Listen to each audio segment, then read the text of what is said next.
14 জন বাংলাদেশি রোগীর চীনে যাওয়ার মধ্য দিয়ে শুরু হলো বাংলাদেশ চীন চিকিৎসা সেবা সহায়তার আনুষ্ঠানিক যাত্রা। দ্বিপাক্ষিক চিকিৎসা সেবা সহযোগিতার অংশ হিসেবে সোমবার রোগীরা চীনের উদ্দেশ্যে ঢাকা ছাড়েন।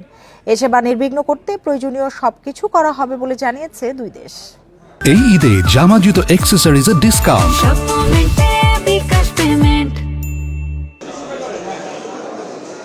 দ্বিপাক্ষিক সহযোগিতার অংশ হিসেবে চিকিৎসা সেবা নিতে প্রথমবার চীন গেলেন 14 বাংলাদেশি রোগী।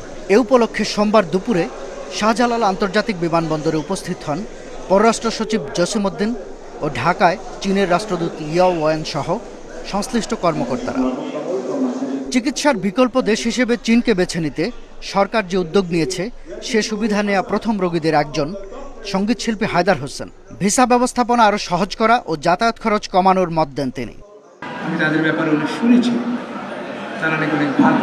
আমাদেরকে একটু সহজ করতে হবে visa process, and travelling is very expensive. চীনের চিকিৎসা ব্যবস্থার অভিজ্ঞতা নিতে সেখানে যাওয়ার উদ্দেশ্য ও গুরুত্ব তুলে ধরেন চিকিৎসক দলের প্রতিনিধি রাফিদুল হাসান। রিমার্কেবল একটা ট্যুর হচ্ছে, যেটা আমরা ডক্টরের ওখানে যাবো, ওখানে আমরা দেখবো কি হচ্ছে। এবং আরও একটা বড় ব্যাপার যেটা বেনিফিট আমরা পেতে পারি, যে আমাদের ডক্টর ওখানে গিয়ে ট্রেনিং নেবেন, অ্যাডভান্স ট্রেনিংগুলো নেবেন, যেগুলো আমরা বাংলাদেশে ইমপ্লিমেন্ট করতে পারি। বিদেশে চিকিৎসায় বাংলাদেশিদের দুর্ভোগের কথা উল্লেখ করে চীনের রাষ্ট্রদূত বলেন, অন্তর্বর্তী সরকারের অনুরোধে চীন এই সুবিধা দিচ্ছে।